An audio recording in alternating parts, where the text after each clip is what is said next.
In the middle of the 14th century, a catastrophe moved across Asia, the Mediterranean, Northern Africa, and Europe, reshaping history and memory. Later generations would call it the Black Death, a name now tied to one of the deadliest pandemics humanity has ever known. Its cause is believed to have been plague, an infectious fever caused by the bacterium Yersinia pestis. Modern DNA evidence has found Yersinia pestis in victims of the Black Death, strengthening the connection between the pandemic and plague. Yet even today, the event remains surrounded by uncertainty, because the exact death toll and dominant form of illness cannot be known completely. Some accounts estimate that between 75 million and 200 million people died across the wider world in only a few years. In Europe alone, about 25 million people are estimated to have died between 1347 and 1351. Other summaries describe more than 20 million European deaths over 5 years, nearly one-third of the continent's population. The numbers vary because the evidence is fragmentary, but every estimate points to a sudden, enormous, and destabilizing disaster. To understand the Black Death, we begin not in a single city, but along the long arteries of medieval trade. The plague that caused the pandemic is believed to have originated in China in the early to mid-1300s. From there, it spread westward through routes that carried goods, people, information, and danger across immense distances. These routes connected China with the wider Asian world, the Black Sea, the Mediterranean, Northern Africa, and Europe. The Black Death was therefore not simply a European event, even though European chronicles made it one of Europe's best-remembered disasters. It was part of a broader Afro-Eurasian crisis moving through connected worlds of ports, empires, markets, caravans, and ships. The event also belonged to a longer history, because plague itself was thought to have originated in Asia more than 2,000 years ago. The 14th century pandemic was not the birth of a new fear, but the return of an old enemy on an extraordinary scale. Its power came from the combination of biology and connection, as trade routes that created wealth also carried invisible infection. The most dramatic recorded entry into Europe came in October 1347, at the Sicilian port of Messina. 12 ships arrived from the Black Sea and docked in the harbor, bringing a catastrophe that authorities recognized too late. These vessels have often been remembered as death ships, because their arrival marked the beginning of the plague's recorded European explosion. Officials in Messina hastily ordered the fleet out of the harbor, hoping to remove the danger before it overwhelmed the city. But the decisive moment had already passed, because the disease had reached the port and begun its movement inland and onward. Messina's story shows the helplessness of authorities facing a threat they could not fully see, understand, or control. A harbor built for exchange became an entry point for death, and a routine docking became a historic turning point. From Messina, the Black Death spread through Europe over the next 5 years, leaving losses measured in bodies and broken communities. Between 1347 and 1351, the plague cut across the continent with such force that millions died before societies could absorb the shock. Its speed made it terrifying, because ordinary explanations, rituals, and local responses could not keep pace with the scale of mortality. People were not facing one bad season or one town's misfortune, but a continent-wide event tied to a larger transcontinental pandemic. The Black Death is commonly described as a devastating epidemic of bubonic plague, though the exact form suffered by most victims remains uncertain. This distinction matters, because historical labels can simplify a complex biological event into a single familiar phrase. Still, the association between the Black Death and plague is central to modern understanding of the pandemic. The terror came not only from the medical cause, but from how little medieval communities could do once the disease appeared. Messina's failed attempt to drive the ships away captures a recurring pattern in the story of the pandemic. People could sense danger, react quickly, and still discover that the invisible spread had already begun.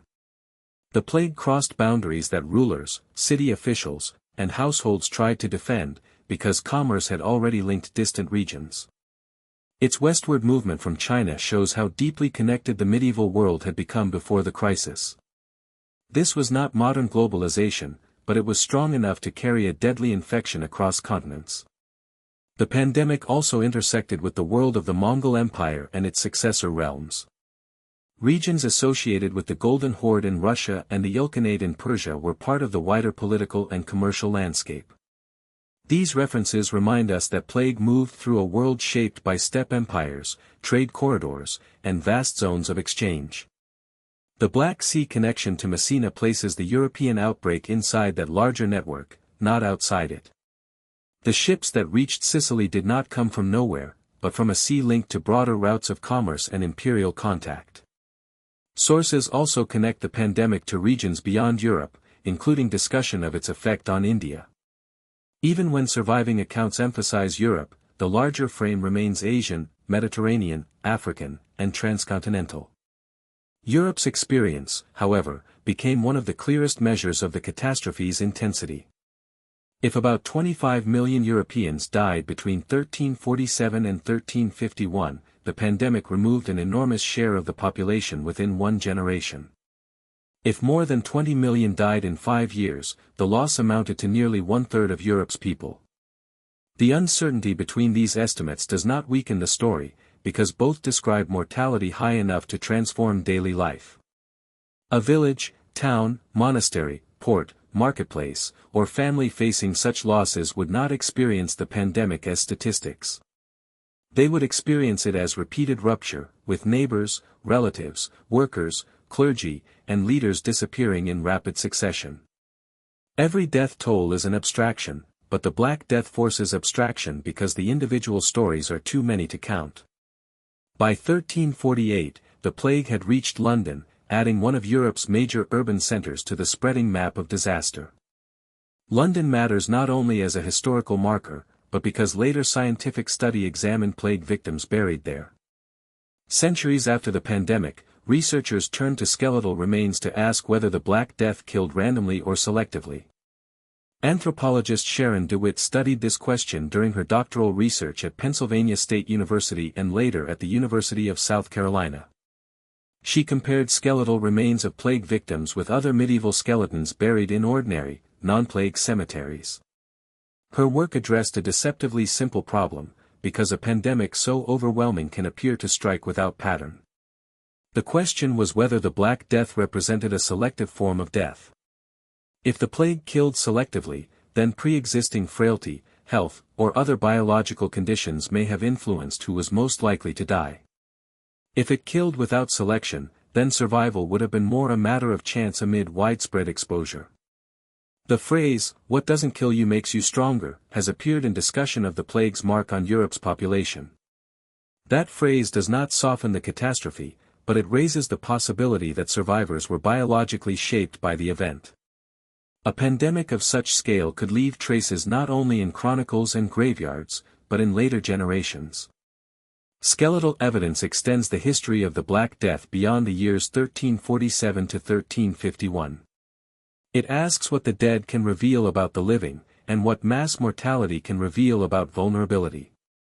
This scientific angle shows that the Black Death remains an active subject of investigation, not a closed medieval episode. Modern scholars study DNA, bones, burial patterns, death estimates, and historical records to reconstruct what medieval witnesses could only endure. The result is a layered picture, in which certainty and uncertainty stand side by side. We can say that Yersinia pestis was present in victims, but not which form of plague dominated every region. We can estimate European deaths in the tens of millions, but we cannot count every grave or vanished household.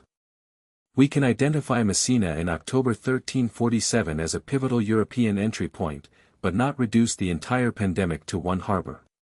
We can trace movement from China along trade routes westward, while admitting that the full chain of transmission remains incomplete. This tension between knowledge and uncertainty is part of why the Black Death still commands attention.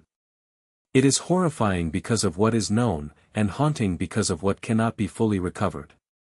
The name Black Death compresses an immense event into two words that sound final and absolute. Today, it evokes plague, mass burial, fever, ships, ports, fear, and sudden demographic collapse. Behind the name lies a process unfolding through routes, dates, communities, biological evidence, and historical interpretation. The pandemic did not arrive everywhere at once, and it did not affect every region in precisely the same documented way. It moved from believed origins in China, through trade connections, into the Mediterranean and northern Africa. In October 1347, it entered European memory through Messina, then spread across Europe for 5 devastating years. The uncertainty should not soften the shock, because even the lower estimates describe one of humanity's deadliest experiences. The Black Death belongs to the history of disease, but also to the history of movement. It followed paths created by human contact, the same paths that enabled exchange between distant places. Sicilian authorities acted in the face of visible danger, but invisible transmission had already begun. Their failure was not simply administrative, they faced a biological force moving through a world whose connections had outpaced its protections. The image of 12 ships at Messina is therefore more than an anecdote. It is a symbol of how ordinary systems of trade could become the mechanism of extraordinary disaster. From that moment, the Black Death became part of European life, not rumor from abroad but immediate reality. Families, towns, religious communities, ports, and rulers confronted mortality on a scale that transformed expectations. A society losing a third of its population in a short period could not treat that loss as a temporary interruption. The pandemic became a dividing line, a before and after written into bodies, burial grounds, and collective memory. Later study of medieval skeletons adds another layer to that dividing line. By comparing plague burials with non-plague cemeteries, researchers treat the cemetery as an archive and the skeleton as a document. The dead of the Black Death were not merely numbers in a mortality estimate. They were individuals whose remains still offer evidence about health, risk, survival, and the biological impact of catastrophe. The Black Death is remembered not only because many died, but because it shows how disease can reshape human history. It reveals how biology can move through trade, how local decisions can come too late, and how populations can be altered. It also reveals the limits of certainty, because even the most famous pandemic of the Middle Ages leaves crucial questions unresolved. Responsible history must use words such as believed, estimated, and uncertain, because evidence has limits. That careful language does not make the story less dramatic, it makes the drama more real. The Black Death does not need exaggeration to be terrifying. A disease spreading across connected worlds and killing roughly a third of Europe is already one of history's great shocks. In the end, the Black Death is a story of connection turned catastrophic. The same world that allowed ships, goods, and people to move also allowed plague to move with devastating efficiency. More than 6 centuries later, its memory endures as a warning about human connection, fragility, and peril. To study it is to face the scale of human loss, the limits of certainty, and the enduring need to understand disaster.